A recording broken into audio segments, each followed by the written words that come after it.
Chers amis ouzbeks, Aziz Dostlar, c'est avec une grande joie que je m'adresse à vous en cette journée si particulière. Ce 1er septembre 2022 marque en effet le 31e anniversaire de la déclaration d'indépendance de l'Ouzbékistan le 31 août 1991. Ces 31 ans reposent en réalité sur une histoire millénaire qui a permis aux Ouzbeks de construire un État pleinement indépendant et souverain. Les réformes ambitieuses menées par le président Mirzouyev ont ouvert une nouvelle page dans l'histoire de l'Ouzbékistan. Le pays mène une politique étrangère pacifique et ouverte, et la France soutient le programme de réforme du président Mirzouyev destiné à favoriser la libéralisation et l'ouverture du pays. Nous fêtons aussi cette année les 30 ans de l'établissement des relations diplomatiques entre nos deux pays. Et il faut dire que ces échanges auxquels nous tenons tant et nous sommes si attachés, ils ne datent pas de 1992, mais ils datent de bien plus longtemps. Dès le XVe siècle, le roi de France Charles VI et l'émir Amir Timour ont entretenu une correspondance qui soulignait le rôle et l'importance du développement des routes commerciales, un impératif, un atout, un lien qui rythme toujours la relation d'amitié et de coopération entre nos deux pays. En effet, l'Ouzbékistan est pour nous un partenaire essentiel dans la région. Notre coopération est dense, elle est très variée et elle est en plein essor. Elle se déploie sur les plans politiques, économiques, éducatifs et culturels.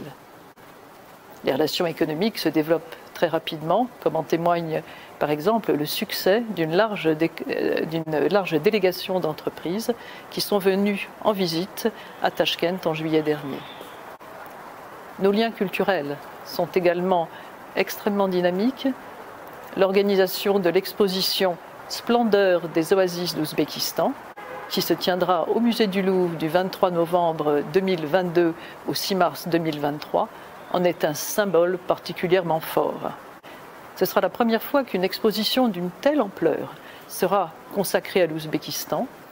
Elle donnera une visibilité remarquable à l'exceptionnel patrimoine de votre pays et elle contribuera à mieux le faire connaître auprès du public français et européen.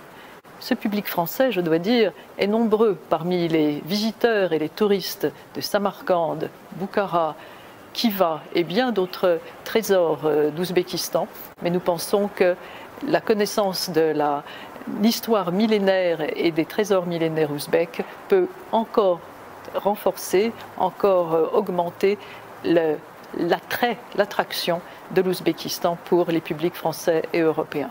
Et je signale qu'une autre exposition sera consacrée au textile et à l'artisanat ouzbek. Elle aura lieu au même moment dans un autre grand musée de Paris qui est l'Institut du monde arabe. Je me réjouis beaucoup, bien sûr, que cette coopération culturelle, politique et économique soit si dense entre la France et l'Ouzbékistan et je consacre chacune de mes journées à la développer plus encore. Je voudrais, en cette journée très particulière du 1er septembre, vous souhaiter à tous et à toutes une joyeuse fête de l'indépendance et je vous adresse mes meilleurs vœux de joie, de paix et de prospérité. Mustakillik Bayramingiz Mubarak Bolsin. Joyeuse fête de l'indépendance.